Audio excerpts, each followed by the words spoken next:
مشكلة إنه قبرتين كرباش كأسبوع لها أسبوعا وعو كرباش دونا ضد عاني يا فنانين وين يو كلها في واحد يسقون يقولون فنان كوين مقالة مقدشة ضي حد النورش أيام مرة سي حاسك سدحلا فينا مقالة مقدشة أي وحالك للجرواية إن أي شات بس هي إن يقعن كجرتو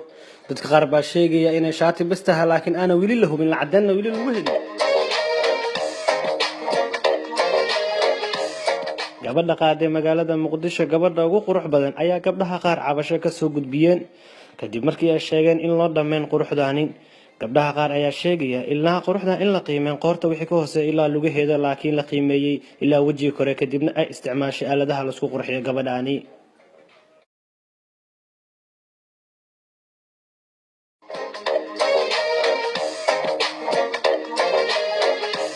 fanaanada weyn ee xilliga toobada ku jirtay Aamina Dool 65 jirka ah ayaa barteeda Facebook soo dhigtay sawir anshax xumo ah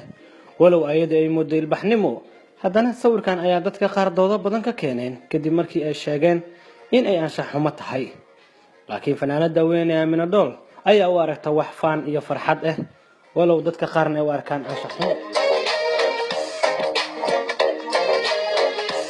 fanaanka reer North America Omar Shirley ayaa bartiisa Snapchat ka soo dhigay sawir uu faanayo hablaha walow daawooyinkan ay isticmaalaan xilliga ay hurdada ka soo kacaan hablaha haddana fanaankan bajiyo culista badan ayaa kala garara rag iyo dumarka waxay isticmaalaan walow dadka qaar ay ku xamanayaan in fanaankani uu isku dhex jiro laakiin aan weli la hubin cadaan lagu helin fanaanka weyn ee dayaxda nursha ayaa walaashiisa fanka ku soo biirtay ayadoo joogto wadanka Kenya gaar ahaan xaafadda Islii fanaanadaas ayaa dadkii u heesaysay kala garan waayeen inay heesayso iyo inay oynayso walow dayaxda nursha ku doodo walaashiisa inay aad u cad macaan tahay bal nala dhageysta waxay tiri adika ka warsugeena qalbigayga dayaya dhawaqiisan hayn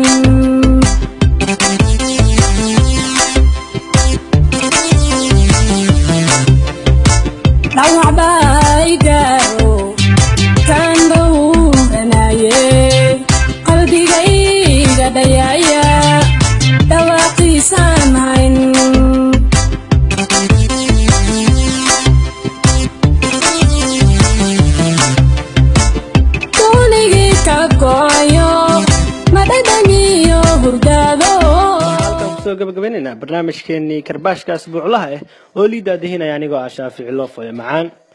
wixii fikradaha aan noo haysin waxa nagala soo xiriiri kartiin barteena Facebook aan ku leenahay Shaafici Loofoy macaan iyo barta aan ku leenahay Snapchat-ka Shaafici 24 wixii fikradaha aan noo haysin aad nagu soo gudbi kartaan waxaan iga sii tagayaa kulanti dambe xiiso leh iyo karbaash dambe xiiso leh